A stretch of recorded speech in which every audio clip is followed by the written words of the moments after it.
Hello everybody, my name is Celso.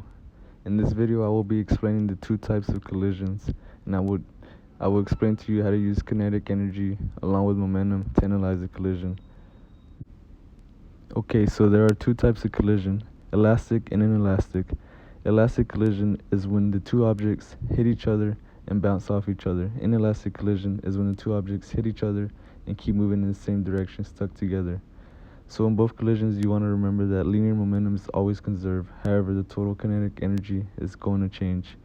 I made this simple flowchart which asks two questions, and if you answer yes, if you answer yes to both of these questions, it will determine that the collision is inelastic, and if you answer no, it will determine that the collision is elastic. These are a set of rules and formulas and equations that we'll be using. In the first formula that you see, you read that it says potential initial equals potential final, and the one under it reads kinetic initial equals kinetic final. These two formulas will be used to solve most type of collision problems. Okay, so in this illustration I will be showing you 5 different examples of elastic collisions, and in all 5 examples it is very easy to determine that it is an elastic collisions, as you can assume and infer that in every example there are two objects colliding with different masses, and both objects go their separate directions and and they have different velocities. Okay, in this illustration I am showing 3 examples of inelastic collisions, and as you can tell, there are two objects going in the precise opposite direction at different velocities with different masses, and when both objects collide, the mass is combined for a total mass value, and it continues in one specific direction.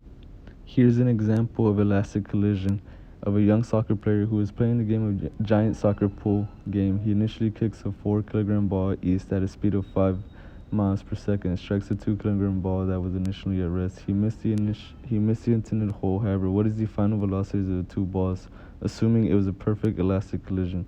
So you can tell that we use the momentum equation and the kinetic energy equation, because we are solving for two variables, the two missing variables which is the two final velocities. Here's an example of inelastic collision of a 13-kilogram car moving at 20 miles per second and a 900-kilogram car moving at 15 miles per second going in precisely opposite directions. Both cars perform a head-on collision. If we consider this event to be a perfectly inelastic collision, what is the speed and direction of the cars after the impact? Okay, for this problem we will be using the conservation of momentum formulas and the conservation of kinetic energy laws to determine the strategy we will use to solve the solution.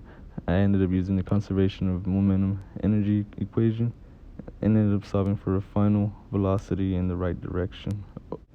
And this concludes my video. I hope you guys have a better understanding and gain a couple insights on how to identify these two types of collisions.